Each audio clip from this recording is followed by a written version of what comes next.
सिंधी भाइरो अस्सलाम वालेकुम। सिंध सलामत साथ सलामत।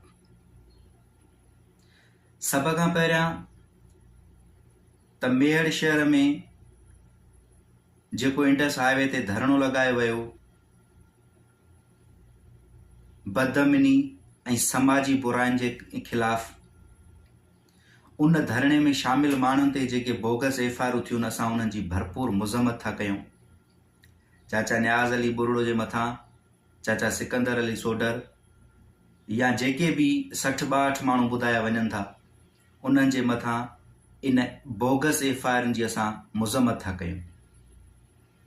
ये केॾी दोगली इंतज़ामिया आहे मेहड़ जी, ऐं केॾो दोगलो माण्हू आहे, कायर टिजणो माण्हू आहे MP फयाज़ बुट, जेको हिक पासे ॾांहुं इंतज़ामिया जे कामोरनि खे मोकिले धरಣಿयारनि सां ॻाल्हियूं कराए धरणो ख़तम थो कराए, ॿिए पासे ॾांहुं उन्हनि ते एफआईआर थो कराए। सभ खां पहिरियां त फयाज़ बुट इहा ॻाल्हि पंहिंजे दिमाग़ में विहारे छॾे त मेहड़ में कंहिं बि ताक़तवर खे मेहड़ वारनि बर्दाश्त कोन कयो आहे। न मेहड़ में कंहिंजी दादागिरी हली आहे, न ई कॾहिं हलंदी। जेकॾहिं तूं इहो सोची थो त मेहड़ में मां पंहिंजो डंडे सां ऐं ताक़त सां मेहड़ वारनि ते कंट्रोल कंदुसि, त इहा ॻाल्हि पंहिंजे दिमाग़ मां कढी छॾ। मेहड़ वारा अमन पसंद माण्हू आहिनि। हू न कंहिं सरदार जे पोयां वञण वारा आहिनि, न कंहिं भोतार जे आॾो झुकण वारा आहिनि। हो सिर्फ़ु हक़ जी ॻाल्हि कंदा आहिनि। पोइ मेहड़ में 2022 वारी ॿोॾ हुजे या मेहड़ में धाड़ा फुरूं चोरनि खिलाफ़ धरणा हुजनि, इंडस हाईवे बंदि थियल हुजे, उन में हर क़ौम, हर समाजी तबिके जो माण्हू, हर सोशल मीडिया सां वाबस्ता माण्हू, वकील, डॉक्टर, टीचर सभु शामिल थींदा आहिनि।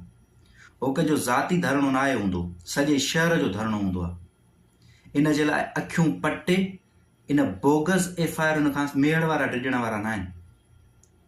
इहो जेको हाणे नओं सिस्टम शुरू कयो आहे न तव्हां मेहड़ जी इंतज़ामिया, त ॾींहं ॾिठे जो दुकाननि तां धाड़ा फुरूं बि थियनि, मिसकिननि जूं मोटरसाइकिलियूं बि खसिजनि, माण्हुनि खे विच रोडनि ते गोलियूं हणी मारियो बि वञे, ऐं जॾहिं माण्हू उहे दाऊं कूकूं करे रोडनि ते धरणा हड़तालूं कनि त तव्हां उन्हनि ते बोगस एफआईआर कयो। असां इन बोगस एफआईआर जी भरपूर मज़म्मत था कयूं। तव्हांजे ड्रिज ऐं ख़ौफ़ जो हितां ई पतो पवे थो त हज़ारे माण्हू धरणे में शरीक हुया, कंहिं हिक वकील जो नालो एफआईआर में न आहे। तव्हांखे ख़बर पवे बि न त जेकॾहिं वकीलनि में हथु विझंदासीं त पोइ वकील असांजी गिथड़ में वठंदा।